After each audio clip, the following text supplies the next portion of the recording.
San Marcos couple dropped from their fire insurance coverage. With very few alternatives at over triple the cost, they may be priced out of their home. Now that the Roe v. Wade draft opinion is out, what's next for the abortion bill? Benjamin Ariano Felix files his own motion in court. He wants out of prison early on compassionate release. And the city of San Diego takes a giant step when it comes to cleaner and greener mass transit. Happening at the Museum of Photographic Arts, the GI Film Festival is back in person. We give you a preview of some of the films. And Mom will thank you, and so will your wallet. Locally sourced flowers, $39 delivered. Matilda's Green Box. CBS 8 News Live at 6 starts now.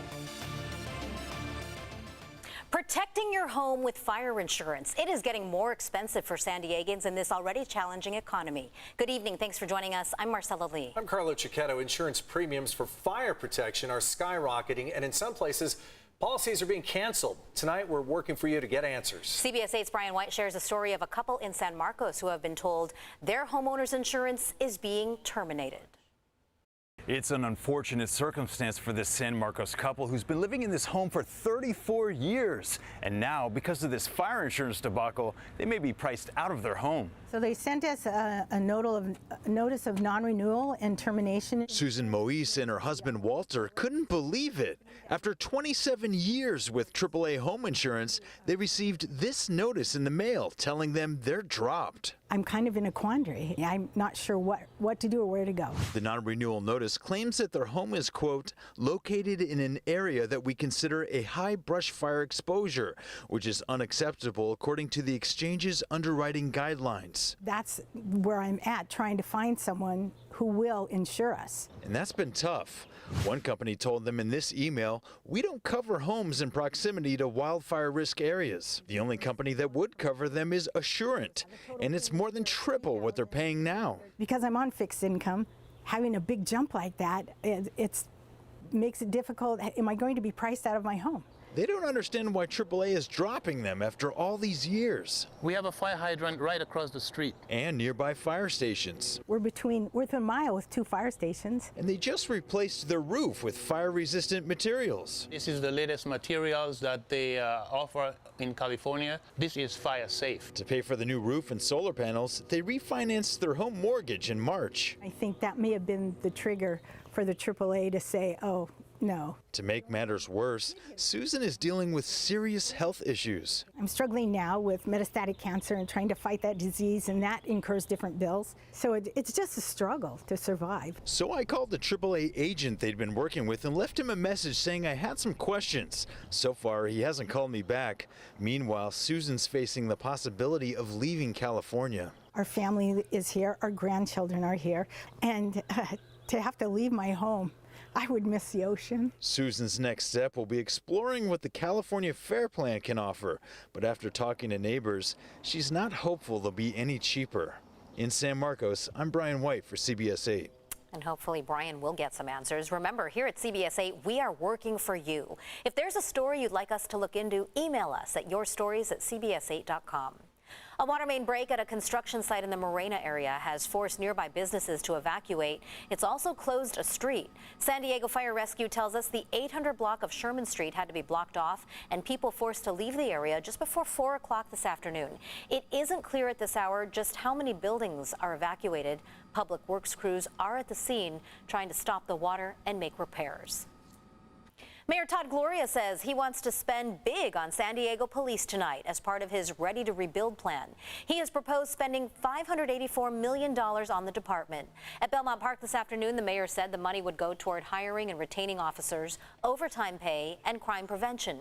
San Diego has seen an uptick in violent crimes over the past year, and SDPD has said there aren't enough officers to handle it all. I think it would be irresponsible to make reductions or to not respond to these needs in light of the data that we're seeing. The police budget would increase $13 million. The city council will vote on the mayor's budget on June 13th. Former leader of Tijuana's notorious Ariano Felix drug cartel is making a plea for early release from prison. Benjamin Ariano Felix wrote his own motion and filed it in San Diego federal court. CBS 8's David Goffredson asked an attorney who once represented the cartel kingpin whether Ariano Felix has a chance at getting what's known as a compassionate release. I think his chances are very slim. I obtained a copy of the motion from the federal courthouse downtown, where Benjamin Ariano Felix asks for a compassionate release from a prison in Virginia. In 2012, Mr. Ariano was sentenced to a term of 25 years in prison for a nonviolent drug trafficking offense, the motion states. Mr. Ariano's criminal conduct does not justify a sentence to death in prison. If released now, at the age of 68 years old, Mr. Ariano may work at his family's business in Mexico. At this particular point, do I think that Mr. Ariano Felix will be successful? No. Defense attorney Anthony Colombo negotiated the 2012 plea bargain for a 25-year sentence, where the former drug kingpin pleaded guilty to racketeering and conspiracy to launder money. Certainly there were violent acts committed during the course of the conspiracy, not by Mr. Ariano Felix himself, by others who would have been alleged to acted on behalf of Mr. Ariano Felix. Ariano Felix is now representing himself in his bid for early release, citing his old age, chronic medical conditions, and exposure to COVID-19 in prison.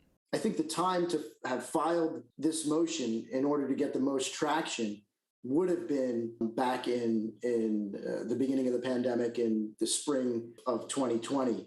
Ariano Felix argues he should be given credit for nearly a decade of time in jail in Mexico while he was awaiting extradition to the United States. But the federal judge rejected that motion back in 2012. The former cartel leader also claims he has turned his life around. It sickens me to look back to the day in which my acts made public news. My life has been dramatically and eternally altered by my decision to become a follower of Jesus Christ. I fully agree that forgiveness is a significant gesture and only comes to those who truly seek change. The fact that he realizes that he made a lot of mistakes, I think is a good thing, and I hope that he's sincere in that.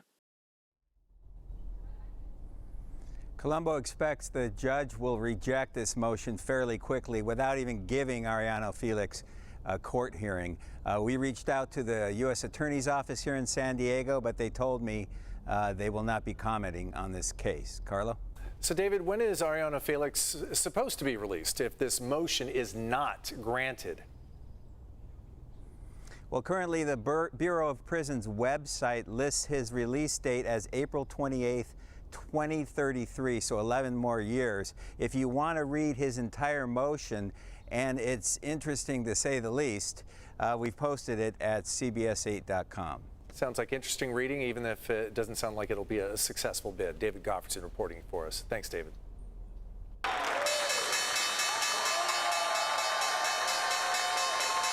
A startling close on Wall Street just hours ago. The Dow fell more than 1,000 points today, erasing all of yesterday's gains and closing at just under 33,000 points.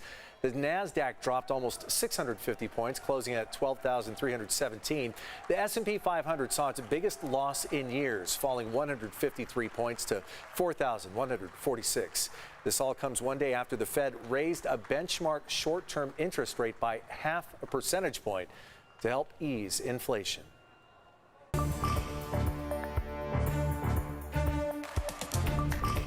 Tonight, there is tightened security around the Supreme Court after a leaked draft opinion shows the High Court could be ready to overturn Roe v. Wade. Now, federal and state officials are preparing for that final decision in the coming weeks. And as Natalie Brand reports, Democratic lawmakers are gearing up to vote on an abortion bill. Additional taller security barricades are up around the U.S. Supreme Court, with demonstrations expected to intensify there and around the country ahead of a final ruling on the direct challenge to Roe v. Wade. Former Secretary of State Hillary Clinton told CBS Evening News' Norah O'Donnell she warned the landmark decision could be overturned back when she ran for president. Once you allow this kind of extreme power to take hold, you have no idea who they will come for next. The opinion is expected by early July, and it could shape the more than 20 states nationwide that are moving towards putting more restrictive laws in place. Some of those bills have been tied up in lower federal courts pending the High Court's decision. If you wipe Roe v. Wade off the books, it means there's nothing in the federal constitution to prevent states from completely outlawing abortions. Some conservative states are also moving to restrict use of abortion drugs. I think that there is going to be a battle between the states and the federal government, which allows the distribution of abortion pills,